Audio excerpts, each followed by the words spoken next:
Merhaba. Thank you, everyone.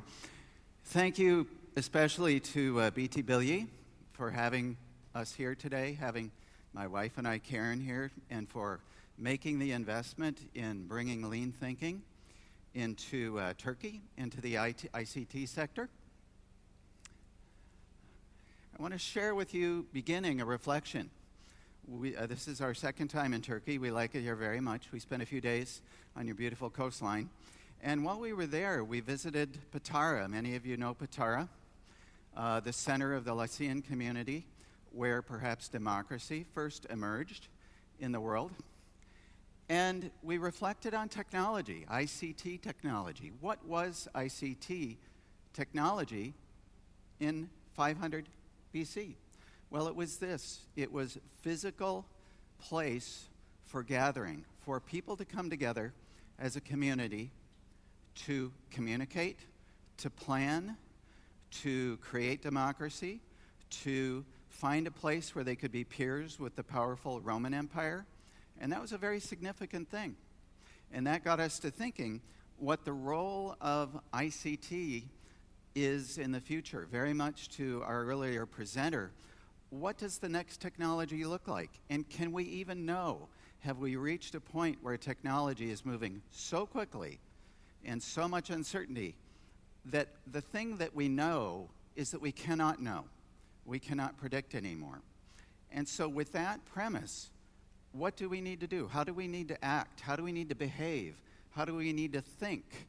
Not just as people, but as businesses, if we're going to survive. So this whole notion of alignment, IT and business alignment, many of you professionals out here have been in the IT world for 30 years, maybe 40 years. Haven't we been talking about IT and business alignment for decades? And don't you think we ought to have figured this one out by now? But we still are talking about it. It's a puzzle. What does that really mean? Well, suddenly something has changed, and something has changed in a very, very big way. As we just learned earlier, things are suddenly changing very, very quickly. Big data, social media, the Internet of Things, the industrial internet, 3D printing, additive manufacturing. Suddenly we're in an era where what used to work doesn't work anymore. Yet it's very hard to foresee what's going to work next. Many of these companies that you see down here literally didn't exist 5 or 10 years ago, and now they're disrupting entire industries. Of course, Amazon disrupted the retail industry in book selling years ago, but all of a sudden, here comes Uber or Airbnb, which just in the last year are now disrupting the hospitality industry and the taxi industry. And who's next? And Skype. Skype took billions of dollars out of the telecommunications business, suddenly, just like that, and nobody saw it coming. So how do we predict that? We can't. But what do we do about it? I think that's the key question here. So here's an interesting chart that comes from Time magazine about 2 years ago, talking about the different places in the world and how mobile technology is giving them access to customers. And this is the real key, to get inside the heads of our customers and figure out what they want and what they might want in the future. That was what Steve Jobs and Apple was so good about. They asked Henry Ford, if I had given the customer what they thought they wanted, I would have given them faster horses.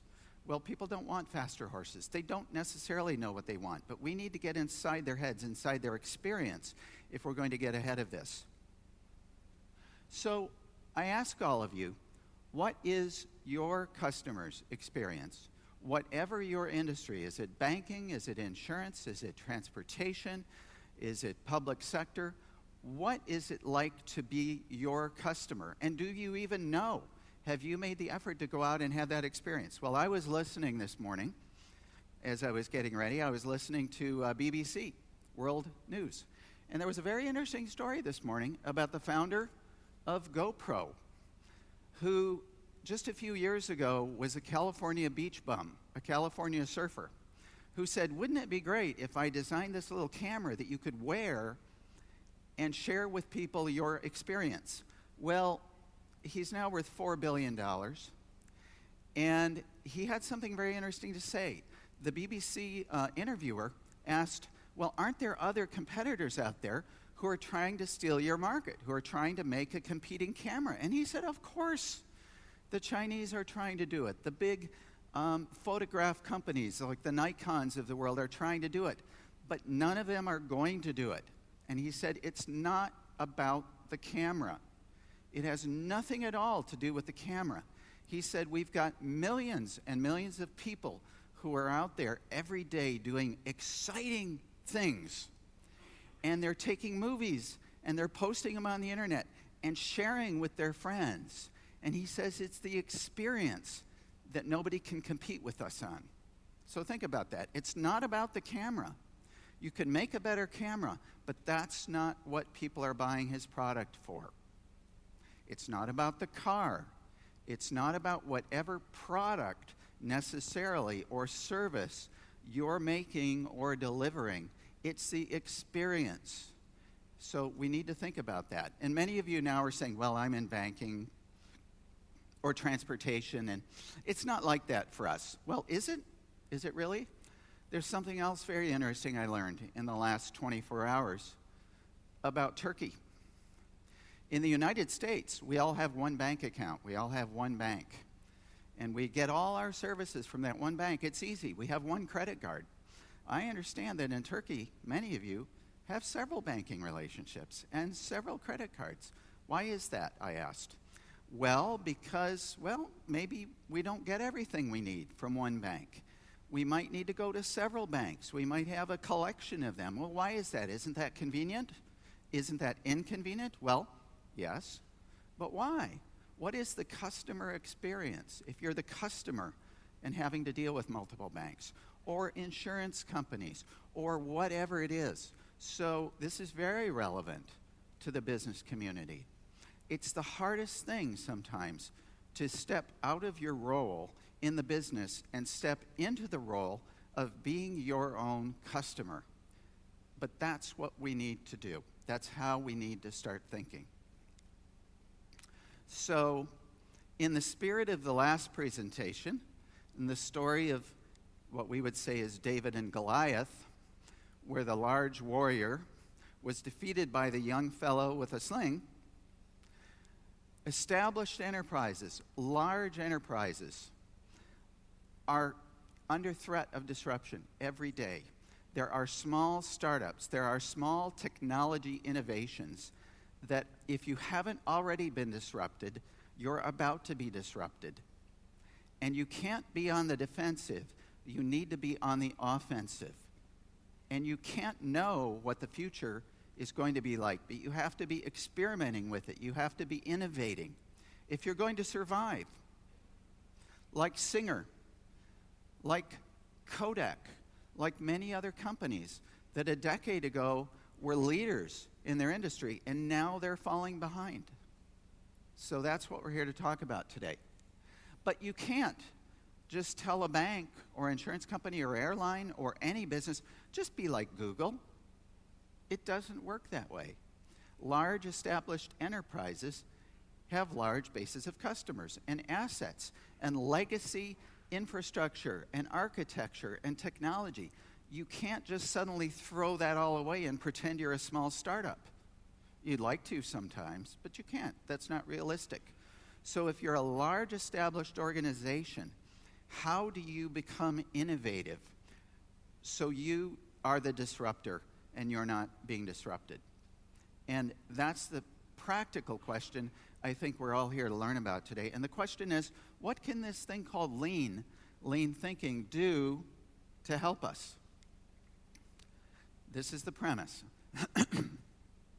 How can a large existing organization with significant legacy IT systems, architecture, and culture continuously improve and innovate towards speed and agility?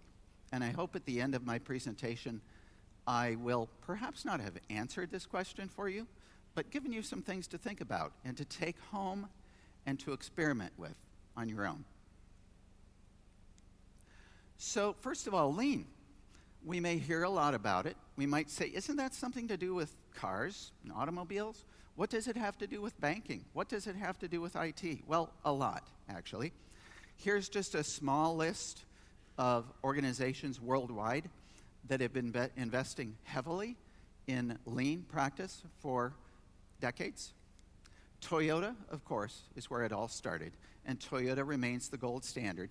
They continue to lead the world in how they innovate and how they think. But many other organizations, take one in particular, General Electric. Mr. Immelt has now transitioned his whole enterprise, his whole global enterprise, into a lean thinking organization based upon technology and the industrial internet as the driver of their future growth and success. So if you're looking for an example, if you're looking for a modern day example of someone who is transforming a traditional industrial organization into a state-of-the-art technology-driven organization, there's one example, General Electric, and there are many others. So what can we learn from them? To understand how lean thinking can help, what we need to do is not look at the tools or the practices, but let's look at the principles. Let's consider the fundamental principles behind lean. And I'd like to say they're engagement, the flow of value, and leadership. So let's look at these briefly. First of all, engagement. Here is a slide from Toyota. In fact, this was presented a short while ago by Pierre Masai, who is the CIO of Toyota EMEA. And this is Toyota explaining what it is they do, what makes them special, and it's really quite simple. There are two pillars, continuous improvement and respect for people. And under those pillars, there are a couple of Japanese words I'll translate to you. There's challenge. There's setting a challenge, something that causes people to stretch. There is this word called kaizen, which means continuous improvement, striving for perfection every day. And there's another term called genshi gambutsu, which basically means go and see where the actual work is done.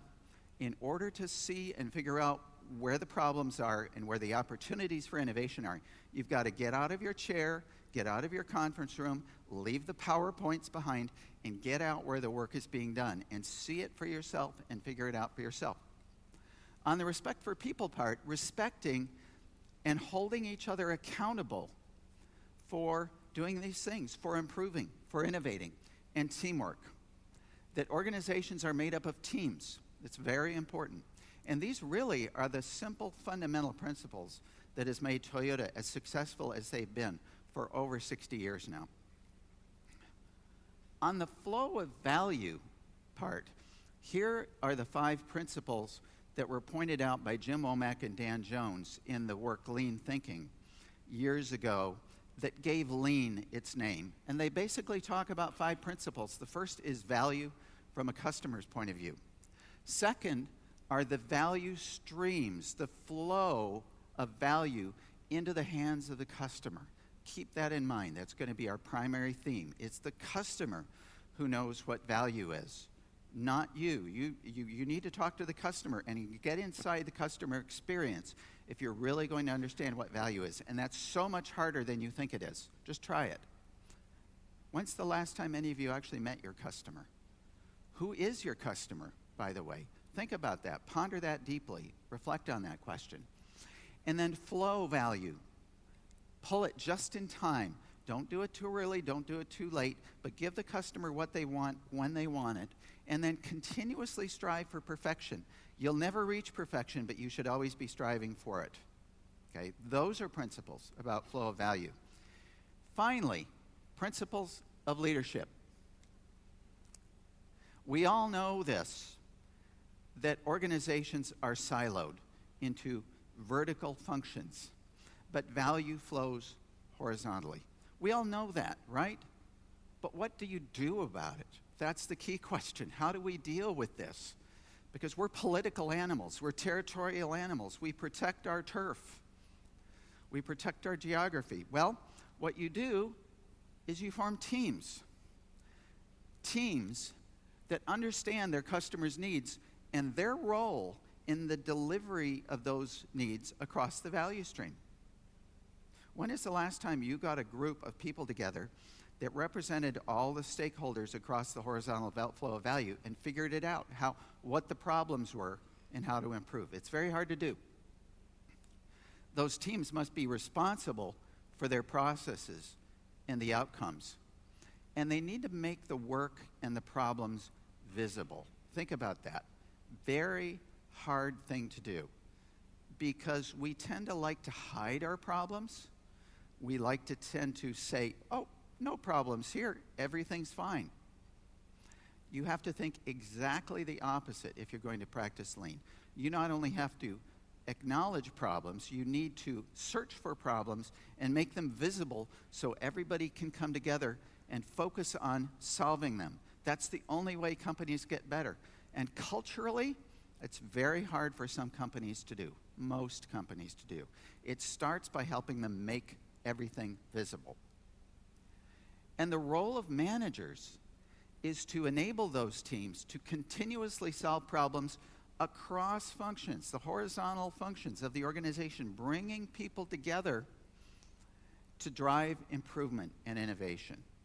In my years of experience, this is the only way you can make change work and make it stick, make it sustain itself. So those are the principles, the basic principles. Now, many of you may recognize this as being one of your own processes. They're often perfectly designed, as this quote says, to take up over 100% of people's time. The problem here is there's a lot of waste going on in a large enterprise, in processes. Over time, these processes just kind of build and grow into these malformed things that don't work so well anymore, yet they feel normal. There's waste of time and frustration that everybody deals with, but it just feels normal. You kind of learn to live with it. Say, that's just the way it is here. That's just the way we do things here. When you start thinking lean, people start saying, that's unacceptable. We can't live with that. We need to fix that. And if a large established organization is going to be competitive and innovative, we need to get rid of things like this, because this is slowing people down. It's stealing your capacity. It's frustrating people. It's keeping you from being innovative and fast and delivering high quality value, okay? So we need to figure out a way to get through things like this. So this idea of waste, first of all, very importantly, waste consumes your capacity.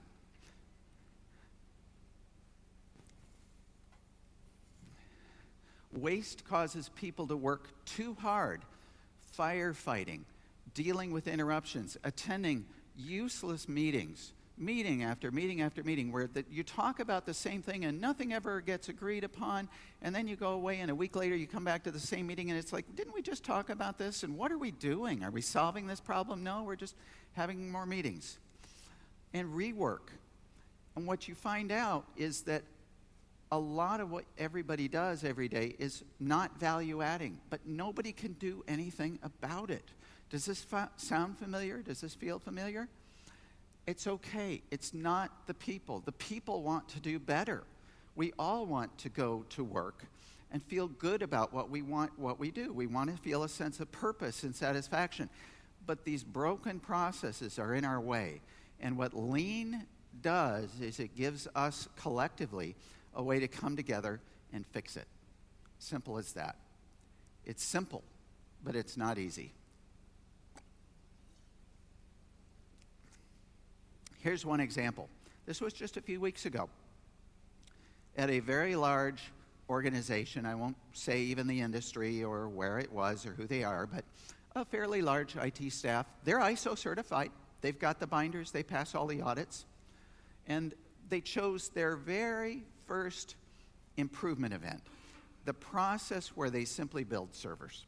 Windows servers, Linux servers, Blade servers, virtual servers on the cloud, you name it. They build 50 to 75 a month. And they thought, that sounds like a simple process to do our first improvement event, our first Kaizen event. Well, interesting. We actually talked to the customers, who in this case were the project managers who were requesting those servers. And they said there's no standard way to request a server. There's like 6 different ways to request a server.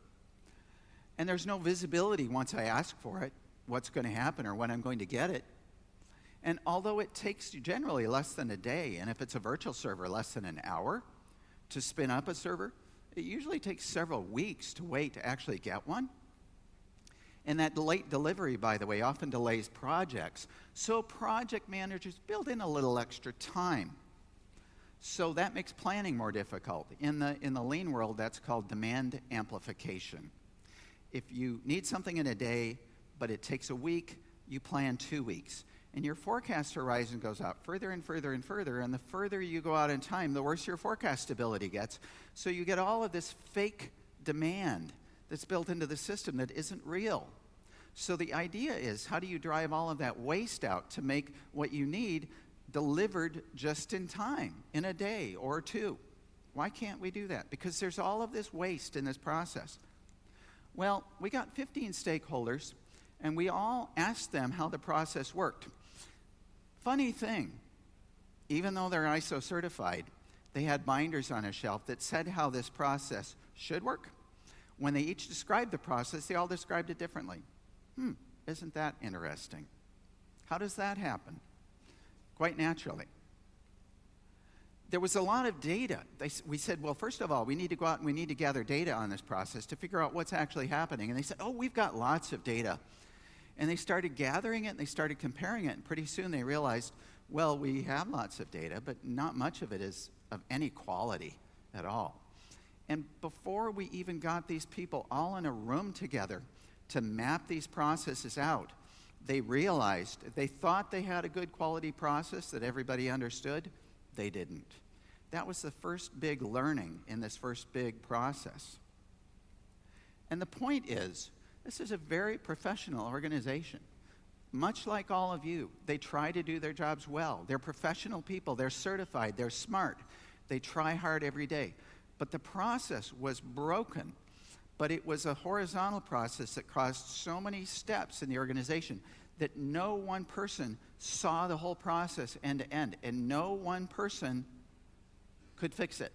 It took the CIO of this organization to have the courage and make the investment to bring all of these people in a room together for a full week to map it out and figure out where they were, where they wanted to go, and what they needed to do to get there. And they came out the other end with a 90-day action plan. And at the end of that week, when the CIO and the senior leadership team came together in that room, and that team reported out to them what they had learned and where they were going, the CIO and his team were amazed.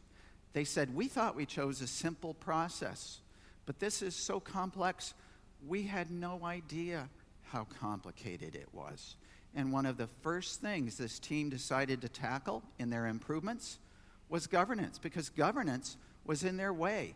The CIO thought governance was helping, and the team said, no, the way governance is working here is slowing down progress. And that was one of the big learning experiences. So after this first event, we did what we always do after Kaizen. We had a reflection, and I'm just going to share 2 quotes from people who were in the team. For those of you in the back that may not be able to read this, I'll read this for you. One person said, for the first time in my 16 and a half years working on SQL servers, I feel like there is a light at the end of the tunnel. It's been a huge pain point for the project teams, for the project managers, for management, and it just seems to have been getting worse and worse over the years. I can't express it any more clearly. The overrides have been killing us. Things took so long that everybody was trying to shortcut the process, trying to get their server jumping ahead in line. Well, what do you think that did? That just made the process even worse. Okay? Why were people trying to cut in line? Because the process didn't work. Another person said, for me, I look at what I do on a daily basis as we mature and get into our future state. I'll be able to get back to what I love to do and be proactive to help apps have a stable environment, Today, it's a lot of paperwork and reactive fighting fires. When we get to that state, that future state, I'll get that creativity back and be able to add value. Think about this. This is someone who wants to do a good job, who wants to be a professional, who wants to be creative, who wants to drive innovation into the business, which is exactly what the business wants from us. But first of all, we need to take this huge burden of waste and get rid of it. But we can't do that by command and control. We can't do that from the top down. What leadership needs to do is create an environment and a methodology to bring teams together to own their processes, to think horizontally, and to drive that waste out, process by process. It's a slow thing. It requires sustained investment. But when you do it, and you do it in a sustained way, it works. That's what lean is. And this is what lean looks like in a professional IT environment. So the journey, the strategic journey looks like this. Many organizations now spend about 80% of their operating budget on just keeping the lights on, okay? Which leaves only about 20% to grow and transform the business, the innovation part. We need to do something about that. Most CIOs would love to just say 50-50.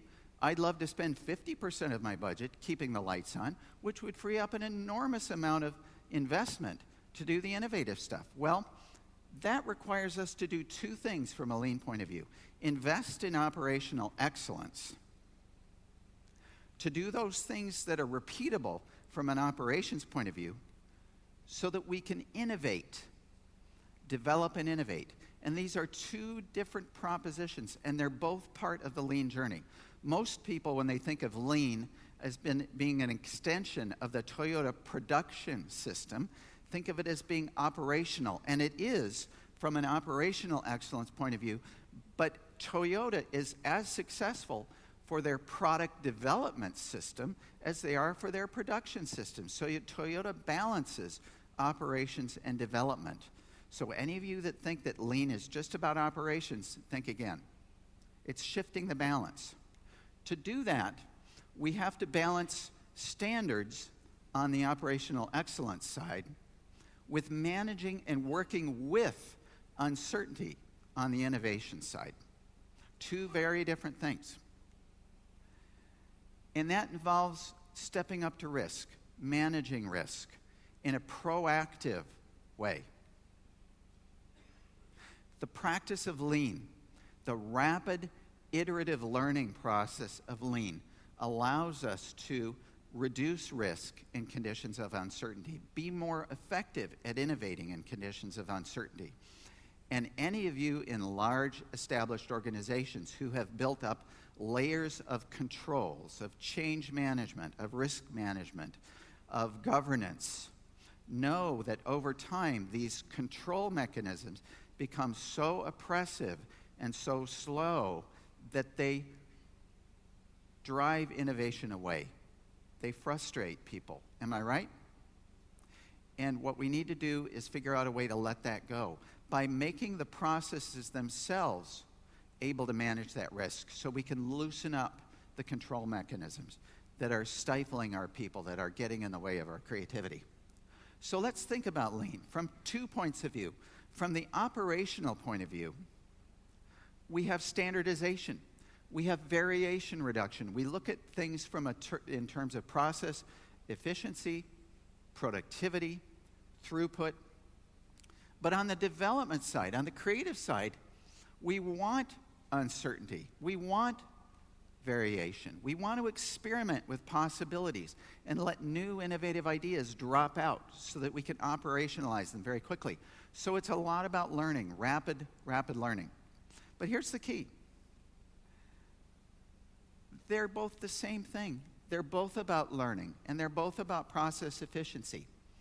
For example, on the lean development side, any of you out there have any familiarity in the IT development space with Agile or Scrum or Kanban, any of the variations, know that there is a framework, there is a methodology. Let's take Scrum, for example. You need a product owner, you need a Scrum Master, you have iterations, you have releases, you have testing, you have a lot of patterns that are built into the development process so that things happen quickly and efficiently in very small pieces.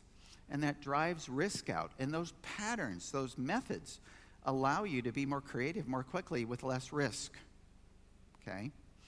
It's the same thing we're talking about here, whether you're developing software, whether you're developing physical products like automobiles or consumer products that have a technology component built into them. Just about every product today has some technology aspect to it that adds value to the customer experience.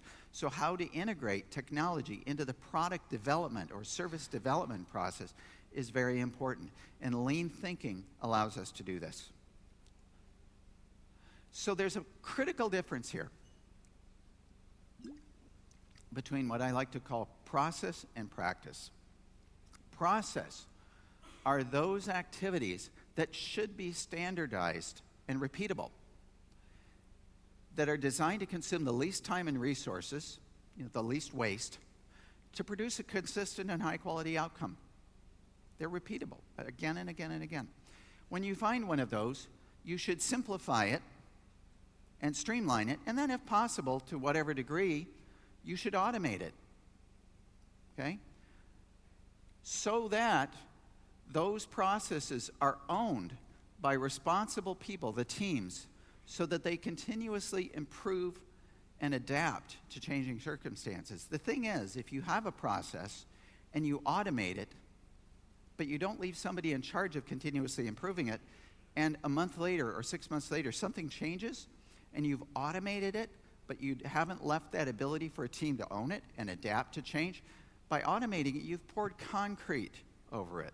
You've fixed it in place. It is no longer adaptable. When we're talking about automation, we need to leave someone in charge of owning it so that they can continuously improve it over time. But it is still a repeatable process. When you do that, when you drive waste out of the process and you use automation whenever possible, what you do is you liberate the time, the capacity, and people's focus, their energy, their enthusiasm for the practice. The practice relies on people's knowledge, their skill, their expertise, their relationships, their communication, their complex problem-solving abilities, the community, their customers, their suppliers, everybody coming together to drive value and innovate. So some people might think if you're going to do lean in our company, you're just going to turn us into robots. You're going to standardize everything, and it won't be any fun anymore. It couldn't be further from the truth than that. What we're trying to do is take those things that are repeatable and standardizable and take the waste out, because that waste is crushing people. It is frustrating them. It is keeping them from doing those creative things that they most want to do. And those creative things they most want to do, by the way, are those exact things that drive value into your customers' hands, that drive innovation. And any of you who work in large established enterprises that know that crushing waste, the bureaucracy of slow processes, every day know what I'm talking about. And that's what lean can do, is help you unravel that. Often, eventually, the ideal mix is standardizing processes and automating them, but leaving skilled practitioners in place to innovate and to adapt. So it's not all one or the other. Often it's a balance, and a balance is shifting, okay? Balance is fluid, by the way. Balance is not rigid. Balance is fluid. Balance is able to adapt. And that's what we're looking for, the balance between process and practice, okay? So the next time you talk about lean and someone in the IT space says, oh, we don't want that here. It's too rigid. We don't want to be robots. This is a key understanding that you need to get to. Help them understand what it is we're really trying to do. We're trying to unlock the creative potential so that we can run the business with our existing base of customers and products and processes, achieve operational excellence through continuous improvement, incremental change, where uncertainty is rather low in our existing business so that we can free up capacity and energy in order to grow, to commercialize, to expand our customers, to expand our products. Stepwise change where uncertainty is moderate so that we can spin off profits in order to fund innovation, to drive transformation. And these three things have to work as a cycle together. Many large established companies are trying to focus in the run space and maybe struggling in the growth space, but have a very hard time in the innovate and transform space. The startups, on the other hand, are very good at the transform space, but many startups have a very hard time taking new innovations and operationalizing them. That's why large established companies often innovate by buying startups. The startups come up with a good idea, but they rely on being acquired by the large commercial enterprises in order to be able to operationalize them. And if that is your innovation strategy, great. It works. But you've got this huge untapped potential in your existing enterprise. And wouldn't it be nice to unlock that as well, rather than just relying on buying small startups to drive innovation? Maybe it's both. Maybe it's a balance. So what are the obstacles? What are the obstacles to doing what we're talking about here, and how do we overcome them? I think that's, so far, I've hoped to inspire you and pose an interesting premise, but the question remains, what do we do about it? Traditional IT is isolated from its customers, from the business. The typical siloed IT organization is broken out into development and operations and support, advisory services. Maybe there's a governance function, maybe there's a finance or control function. And then over here we often have IT-related product and service development that's often seen as a separate group entirely, where we've got technologists over here that are building technology capabilities into the products and services we deliver, but then over here we have a separate IT organization. And so you've got technology just sort of spread like peanut butter. But how do we align it and channel it to drive value to the business and the customer? This goes back to lean thinking. You have to start by thinking about the value to the customer. What is your customer's experience? Well, let's think about service for a moment. Let's talk about IT service and IT service management for a moment. I looked up in the dictionary, and service says, well, contribution to the welfare of others. It's hard to argue with that. From an IT service point of view, though, how do we as an IT organization contribute to the welfare of others, particularly the business that we support and the external customers that we serve? Well, there's a simple value hypothesis that I like to present, and we'll dig a little more deeply into this later, but for now, let's start at the top level. That I would like to suggest there are three domains of service that we provide. First are the customer-facing services that might be communicated as service level agreements. We may have a service catalog. We may have service owners or service managers. Such things as application, infrastructure, professional services, and support, okay? Those are the real things that our customers, our business, and maybe our end customers want from us. They just want to turn on their computers in the morning and do their work. They want the applications to work and be available. They don't want to worry about what's under the hood, okay? But behind the scenes, under the hood, there are technical services. Of course, we need the infrastructure, we need the security, we need the event and problem and incident and change management capabilities to make sure everything stays running. Just don't expose the customer to that. They don't need to know that. If something doesn't work, give them some place to call to help them fix their problem and get them on their way, okay?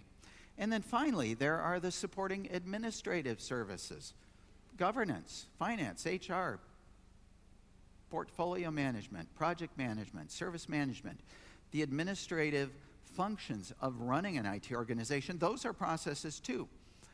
To what extent should the customer be exposed to those? Well, perhaps to portfolio management, perhaps to program and project management to a degree that the customer needs to play a role in that, but for the most part, those are the inner workings of the IT organization. And I would suggest that predominantly, what the customer really cares about is the first. Those things that they just need to do the job better. And the less they need to know about the technology, the better. So how do we do that? How do we play that delicate balancing act? Well, before I get into answering that question from a structural point of view, from an architectural point of view, I want to give you a little bit of insight behind what this continuous improvement thing is and how it works. And then we'll start talking architecture. The word Kaizen, you've heard me use it before. It basically, most of you probably have heard the word Zen. Kaizen just means to continuously improve. But how does it really work? How do you get a group of people together in a room and make this work? Well, here's how it really works. You don't just start with process improvement. What you need to start with first is a stabilization step. Because what we find is that processes aren't as stable as we think they are. And the data isn't of as high quality as we think it is. Like that example I communicated to you that happened just a few weeks ago. You have to identify who the stakeholders are. You have to go on a treasure hunt for process artifacts, for data. You eventually have to bring people into a room with everything you've been able to gather in that room and visualize. Put up the paper on the walls, get the sticky notes out, get the paper out, and do a fully engaged mapping exercise to get the messiness that's in everybody's heads, what they think the process is, and get it out on the wall for people to sort it out. It's a necessary process. It takes time, it's messy, it's sometimes uncomfortable. But when you do this, when you help a group of people come together and become a team, and to define what this process is and how they want it to work in the future, and then chart a course to get there, you create a sense of excitement. And finally, that team comes together and agrees on what the standards should be. And once you have a stable baseline, then, and only then, can you continuously improve going forward. You cannot continuously improve random behavior. And what you'll find, even if you're an ISO organization or ITIL certified, or you pass all your COVID audits, or whatever basis you think you have stable, standardized processes, I'm here to tell you, you probably don't. You think you do. And you have to go through this process to get there. And the team has to own it and continuously improve it going forward. And that's the lean method.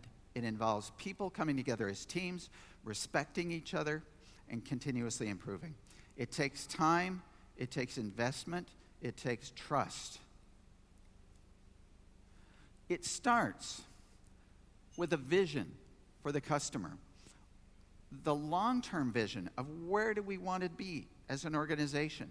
For an organization to really go through the long-term vision to make it worthwhile to start on the lean journey in the first place, we're not just looking for short-term improvement, we're looking for long-term breakthrough transformation. And that starts with strategic vision. That then gets set as a challenge by leadership. Leadership says, if in order to survive and thrive in the next 5 or 10 years, we need to set our sights in the long term to be like this. And then we say, if we're going to do that in the next 3 to 5 years, we need to look like this, look like 3 to 5 years out. Remember, challenge is one of the 5 fundamental principles that Toyota has. Remember the Prius, what happened with the Prius? In less time than most automobile companies took to just change a model line over from one car to another, Toyota revolutionized the automobile industry. From the time the Prius was conceived until the first model rolled off the assembly line was less than 2 years. Because leadership set a bold challenge, and the teams rose to that challenge. That challenge then gets translated into a target condition where the team says, what operating pattern, what behavior do we want to be in 90 days to make a meaningful step towards that challenge? And this is where we take a broad vision and we chunk it down into a challenge that gets chunked down into a meaningful step that the team can do in the next 90 days. And then the team owns that. And it's beyond their current knowledge. It shouldn't just be, oh, well, we already know what to do. We just go do it. No. It's, first of all, you need to really figure out what is the current condition, what is the target state, and let's get there. And that's where the team then goes. Where are we, and how do we know? They may think they know how the process works, but until you go through this Kaizen process, you realize you don't really know. And that's where the real learning for the team begins. You identify obstacles, you identify impediments, barriers to that future state, and you break them up into smaller pieces, and you say, what are these experiments that we can run in a 90-day action plan to get us a meaningful way towards our future state? And that's how the Kaizen process works. And then you go through the PDCA process, which is Dr. Deming said, plan, do, check, act, the scientific method of step by step experimentation to get there. This is not big bang change. This is quick iteration learning. And the team figures it out step by step. And it always doesn't surprise me, but it always delights me, is that you take a very messy process and you bring a team together and you give them the time and the encouragement to sort it out and figure out what they're going to do in the first 90 days. And while the first few things they might do in the first 90 days seem to be modest changes, what they're doing in that first 90 days is they're driving the randomness out of the process. They're driving the noise out of the process. They're stabilizing it. They're visualizing it. They're establishing a baseline that they all agree that that's how they're going to do it from now on, together as a team. And that's the basis upon which they can continuously improve the next 90 days and the 90 days after that. And that's where the real improvement happens. But it's that first 90 days where so much noise and randomness is driven out of the situation. They own it now. It's theirs. And that's the real spark. That's the creative spark that really makes the magic happen. So in order to do this, in order to bring these people together and make that magic happen, we have to think in terms of horizontal flow of value, what lean people call the value stream. What do I mean by that? Well, let's go back to this for a minute. What is the purpose of this technology that we saw just a few days ago? And what is the ideal architecture? How did you design a framework to bring people together so that they could communicate and collaborate, design democracy, create communities that worked? What is the ideal architecture for IT to make value streams work? And this is why I like to pose a fun question to the audience. I can never decide which of these two it is. From the business's point of view, the IT organization, are we a black hole or are we a black box? Okay. A black hole is this gravitational force where you throw stuff in and it never comes out again. Money, ideas, requests, but nothing ever comes out again. Or is it a black box where it's just opaque? You can't see inside it. You don't understand what's going on in there. You don't know how to deal with it. So what? How many of you think it's a black hole? Okay, nobody being brave enough to raise their hand. Okay, a few. How many of you think it's a black box? Okay, a few. Okay. Whatever it is, the point of this is the business doesn't really understand, in many cases, what to do with us. Is that their fault? Is it our fault? I'd like to think it's our fault. If we don't get better at understanding what they need from us and how to deliver it to them, then it's our fault. And that's what I think a lot of the gains in IT service management, for example, just having a service catalog and service managers and service level agreements and pricing structures and all of that goes a long ways in that direction. But there are more to value streams than just IT services. IT is delivering value to the external customer. And typically, IT service management stops at the boundary of IT, and we need to think more broadly than that. But the notion of IT services being synonymous with value streams is very much going in the right direction. So Lean IT has two aspects: the outward-facing, the customer-facing, and the inward-facing. The outward-facing is the actual purpose of IT, which is making the business do what it needs to do better. That's why we exist. That's who pays our bills. But in order to do that, we have to be able to manage our own backyard better. We need to be able to develop software better, deliver infrastructure better, deliver those services better. And generally, the business says, you fix yourself first, and then come talk to us about integrating with us. Well, all of a sudden, the business says, we need technology, and we need it in a hurry, because if we don't get really good at technology in the next few years, we might not be around. We're going to be disrupted. So suddenly, have you all felt it? In the last few years, the whole balance of power has changed. They need us now, but it's up to us to figure out how to work with them, okay? So here's what a real value stream looks like from the broad level of an IT organization. A customer has an idea and wants value, okay? And there are several things. We need to capture an idea. We need budget and governance approval. We create a development backlog. We may have an agile shop. We may be good at delivering software quickly, but that's not enough. And the agile community has learned this. If the agile folks are delivering software quickly, but then they throw it over the wall to operations, where it goes into the next release cycle 30 days or 60 days or 90 days later, it's not enough. The notion of DevOps, the notion of continuous delivery is very important.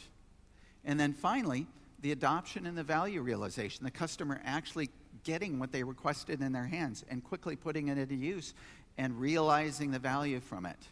And I emphasize again, a lot of organizations have invested in Agile, and bravo, well done.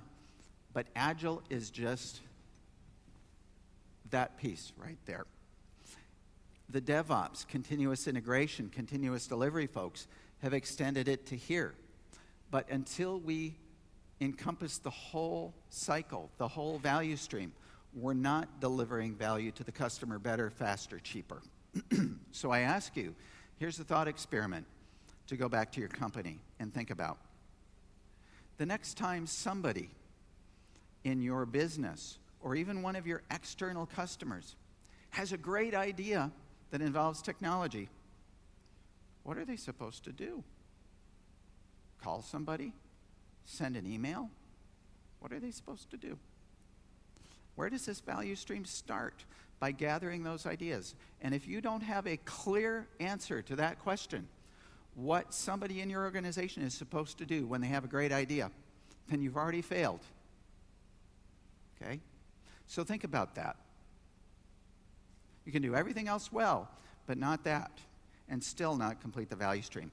So you have to think end to end. You have to think the whole flow of value, and it starts and ends with the customer. And IT spends so much of its time focused on these intermediate steps, making them better, faster, and cheaper. But it's all about the customer and the customer experience and the flow of value. So here's a model I want to share with you. It's kind of a complicated model. It's taken me several years to get to the point where I can explain this model as simply as I'm about to explain it to you. But this is what I believe value streams need to look like from a business and an IT perspective. First of all, this is a value stream flowing to an external customer, whoever those customers are that your business serves. And the business looks at these vertical silos and they say, well, these are functions within the company. Might be sales and marketing, might be product development, might be production and delivery and customer service and finance and human resources. And oh yeah, there's this thing also called IT. They're a function, right? They're a vertical silo within the organization. So somehow IT plays a role in the horizontal flow of value, right? That makes sense. The thing the business people who own these value streams don't understand is that IT is much more than just a vertical silo. IT is its own architecture. We have our development structures. We have our infrastructure that might be in technology stacks or silos or pillars or platforms, or call them what you will. We have various certifications, IT service management, ITIL, COBIT.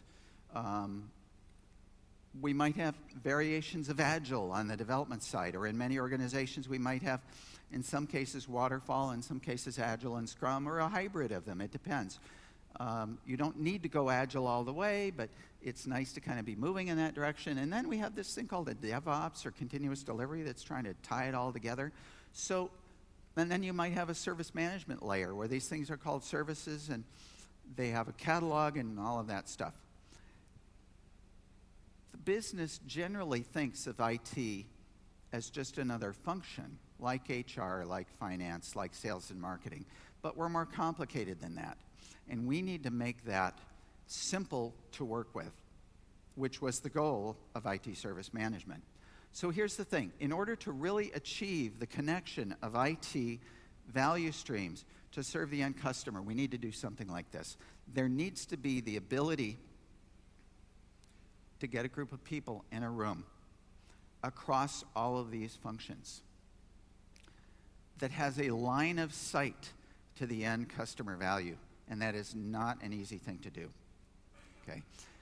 But oftentimes, I will find myself in an organization that is practicing a lean on the business side, on the operations side, and they'll say, yes, we do a lot of lean, we do a lot of improvements, we do a lot of Kaizen.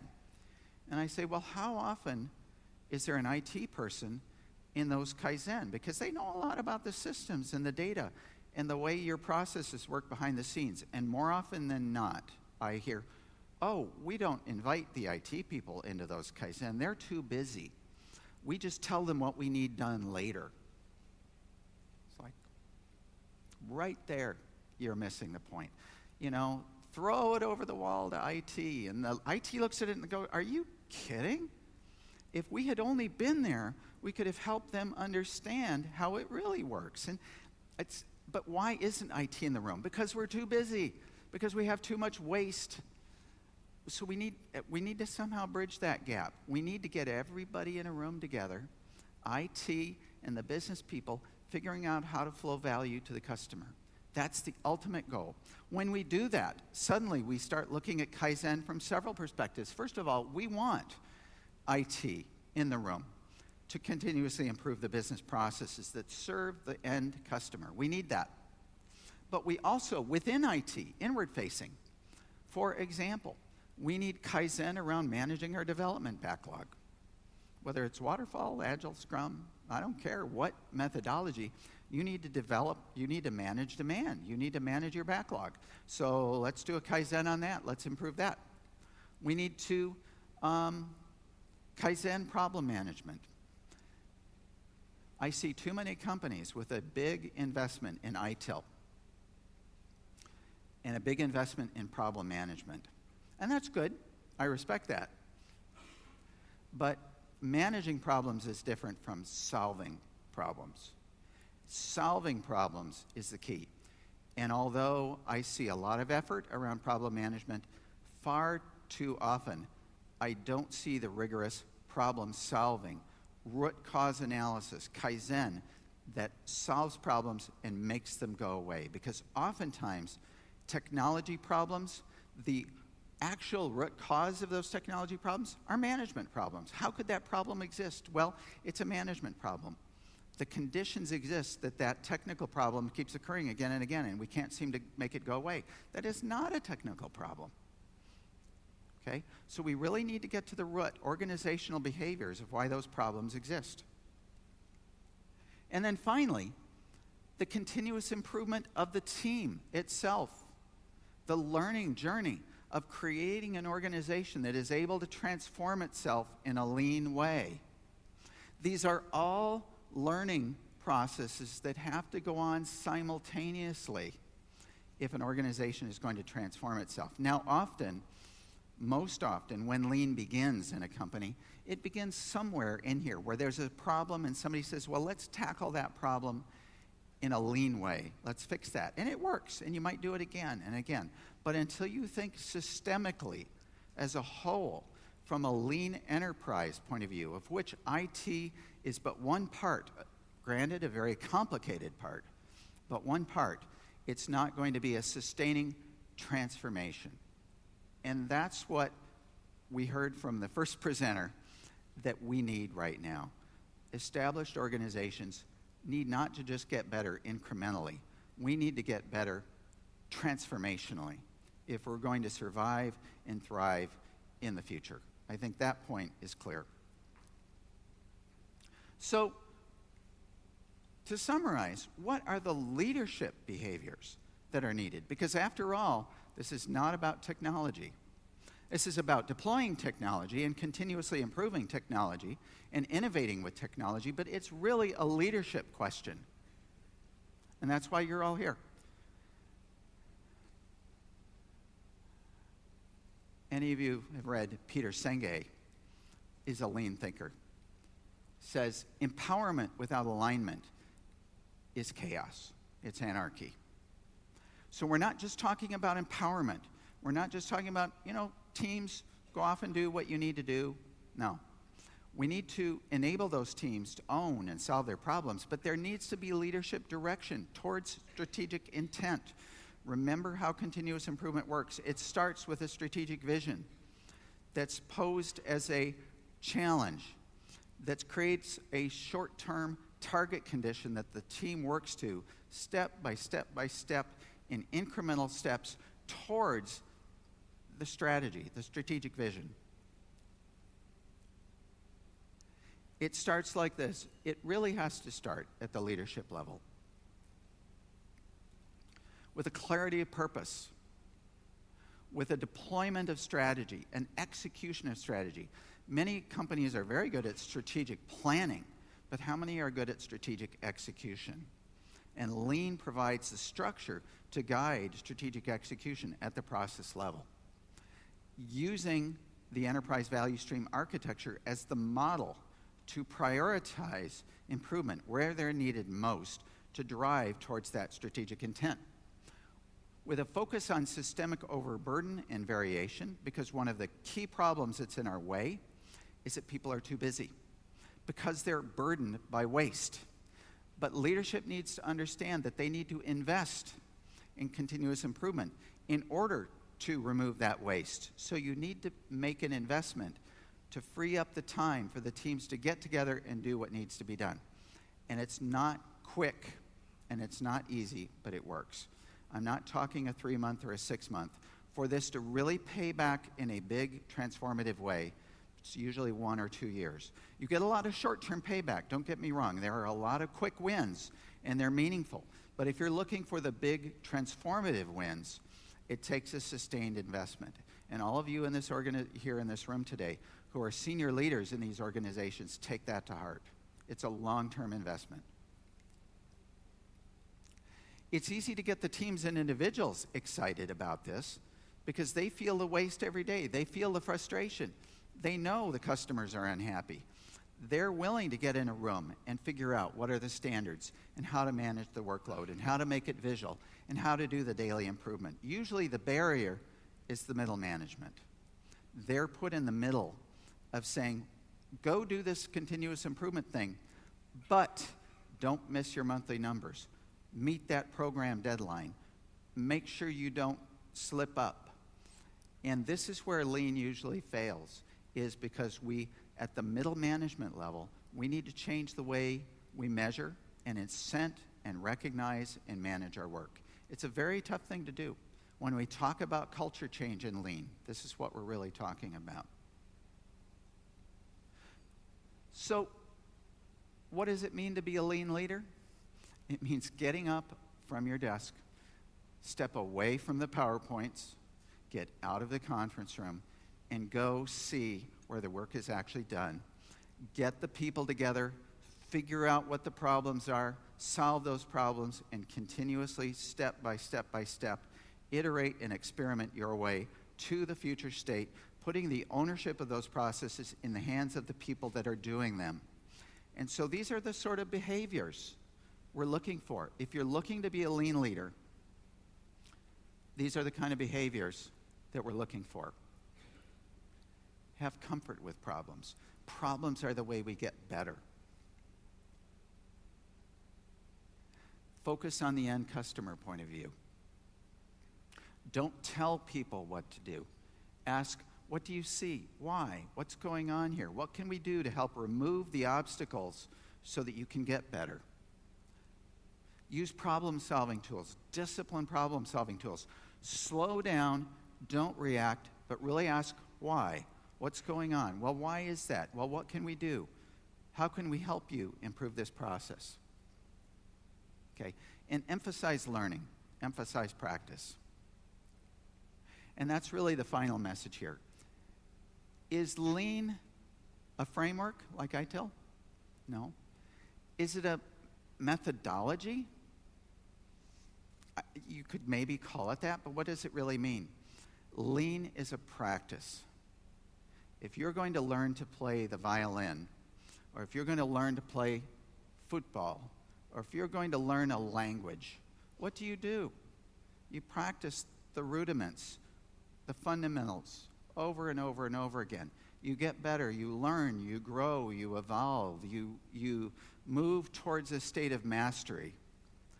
And that's what we need to do on a team-by-team level at each process. And that's what managers and leaders need to do at their levels, is practice and learn. It requires commitment.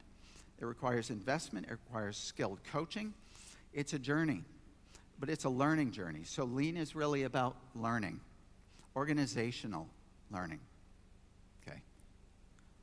So to summarize, what does lean offer to us? How does lean help us as an IT organization support the business in being transformative and adapting to the changes that are ahead of us that we have no possible way of knowing what's coming? It is to create an adaptive learning organization. That is what lean really is. And you do that, by creating integration among value streams, getting the people in the room, sorting it out, figuring it out, and charting a learning journey into the future. So with that, I'd like to thank you all. I'd like to thank, again, BT Bilgi for making the investment, to have you all here, to have this day of learning, for translating my book, and for all of you to take your time and your energy to be here, to be curious about what this lean thing is about. And I encourage you all to go forward and experiment and learn. So thank you.